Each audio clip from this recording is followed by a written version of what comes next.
Bonjour et bienvenue pour ce 13e numéro de CGTV. C'est un réel plaisir de vous retrouver ce mois-ci, d'autant plus que ce numéro a bien failli ne jamais voir le jour. Et grâce à qui? Grâce à notre maladroit du mois. Jingle maladroit du mois.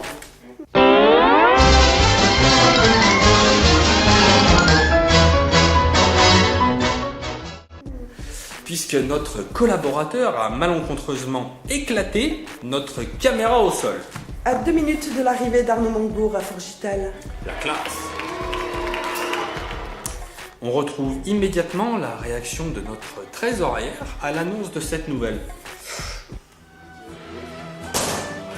Non, c'est pas moi, elle est tombée toute seule, la caméra.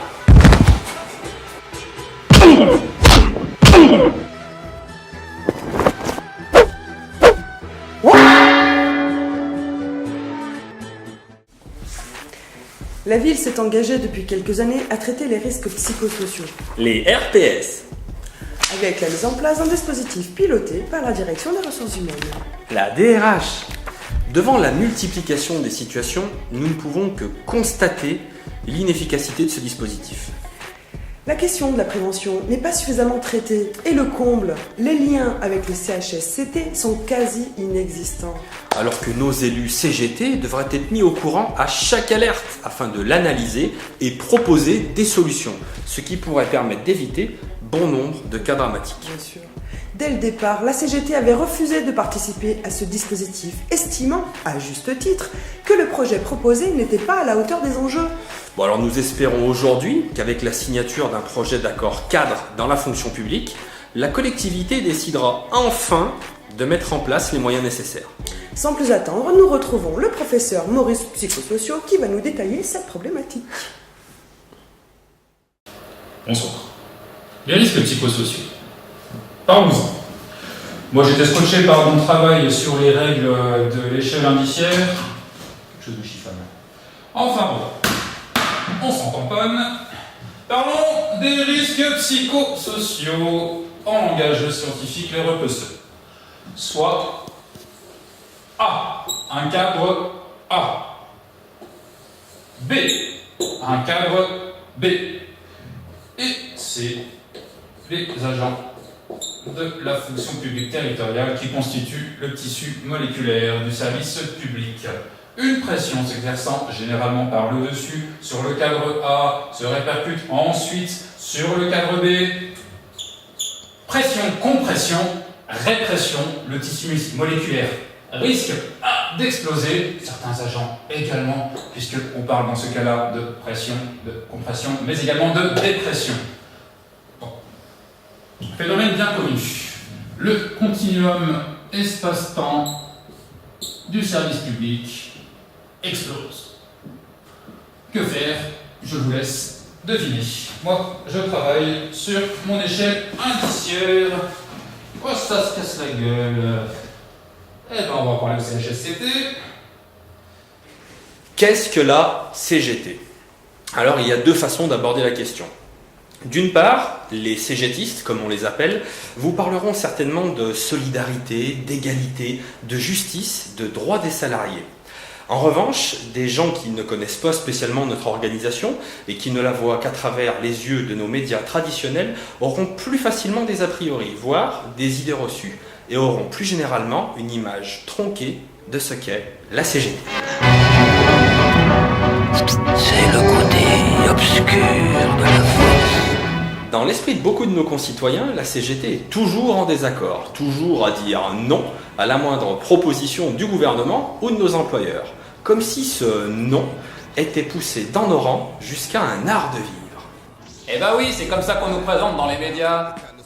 Et c'est pas faux, puisque vous entendrez plus facilement Non à la retraite à 62 heures. Non aux inégalités. Non au salaire trop bas. Tu veux un café? Non, je veux pas le temps.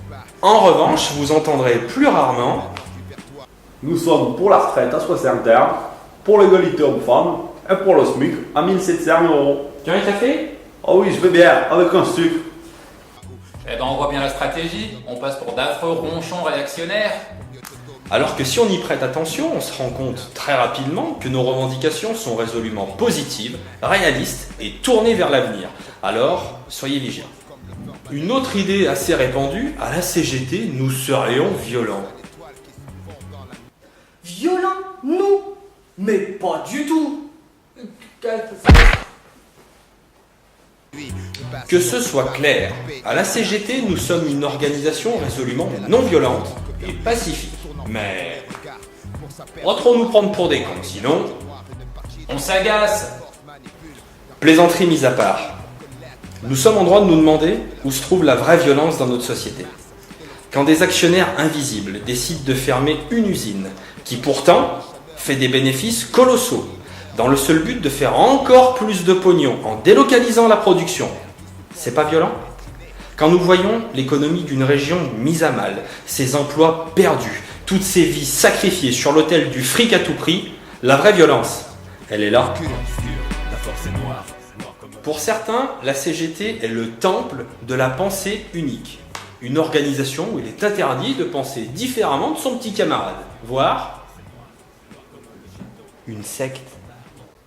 Par Krasuki et Thibaut, gloire à notre guide suprême, gloire à Le Pan, gloire à Le Pan, gloire à Le Pan, gloire à Le Pan, gloire à Le Pan, gloire à Le Pan, gloire à Le Pan. Alors que pas du tout. Chaque membre est libre d'avoir ses propres opinions et de les défendre. Notre organisation syndicale est construite de telle manière qu'il facilite les débats et permet à tous de pouvoir s'exprimer. En revanche, vous vous en doutez, la CGT défend des valeurs humanistes avant tout et combat notamment le racisme et le fascisme. C'est pourquoi les idées du Front National n'ont naturellement pas leur place en notre sein. À la CGT, on a de l'humour et on le prouve. À la CGT, nous maîtrisons les nouvelles technologies. À la CGT, nous aimons la musique, puisque chaque nouvel adhérent reçoit avec sa carte un 33 tours d'un jeune chanteur. À la CGT, nous aimons les enfants, et nous leur proposons un large choix de dessins animés alternatifs, tels que Karl Marx contre Bambi. Bref, la CGT est plus que centenaire. C'est une vieille dame. En même temps, elle change, elle évolue, elle grandit. Mais nous restons toujours à vos côtés pour défendre vos droits. Et c'est tous ensemble que nous parvenons chaque jour à faire bouger un petit peu plus les lignes. Alors, évitez les a priori, oubliez les vieilles croyances et rejoignez-nous. Mardi 5 novembre dernier a eu lieu un grand rassemblement à Rouen en soutien à nos 5 camarades qui, rappelons-le, pour un malheureux casse-toi pauvre con sur un mur, se sont retrouvés dans un merdier. Mais un merdier Inimaginable. Malgré le froid, la pluie et les heures de route, des gens de toute la France se sont retrouvés dans un grand élan de solidarité. Le rendu du jugement est reporté au 17 décembre. Un seul mot d'ordre, relax. Relax.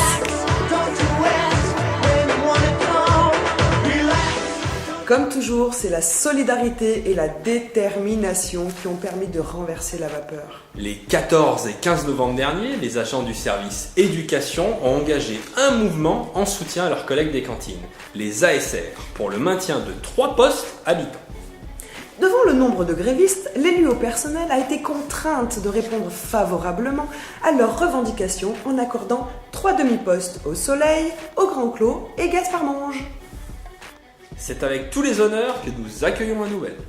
La liste CGT est sortie victorieuse des élections concernant la gestion du CAS du Comité d'action sociale en obtenant 57% des suffrages, soit 9 sièges sur 14. Merci donc pour cette confiance renouvelée pour 3 ans. Un grand merci pour votre enthousiasme et votre participation. Et puis un autre merci pour nous donner l'occasion de se retrouver entre militants autour d'un verre, avec modération, non, aucune exagération.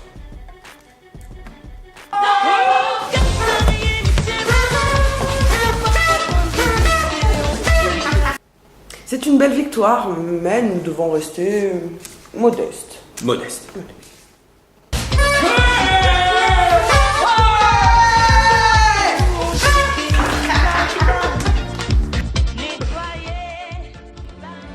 Au revoir. C'est un joli nom, parade. C'est un joli nom, tu sais, qui marie cerise et grenade au sans-fleur. A bien failli ne jamais voir le jour. A bien failli, faut que je la récite en fait. Faut pas que je le lise là. Pour tout vous dire, dans le bêtisier, hein, je pense qu'on va peut-être laisser cette partie, mais on a failli mourir noyé à Roanne, enneigé à Saint-Étienne sous 40 cm de neige, on a éclaté notre caméra, on a fait des scènes complètes en étant flou, donc on a dû tout refaire. La classe! Et recevoir en plus à 2 pieds un tronc d'arbre comme ça. Ah, elle a failli finir écrasée sous un Ah, arbre. numéro 13, c'est pas un bon chiffre, hein. Il faut quand même se le dire. Voilà, si vous voyez ça à l'écran, c'est du bol. Uniquement du bol. Oui, Théo, vous me demandez si c'est facile d'être Hugo Frey. Oui, c'est facile. Tu le vis bien. Hein? Tu le vis bien. Oui, je le vis bien, il faut écrire les paroles de chansons, alors là c'est facile. Hein. Oui,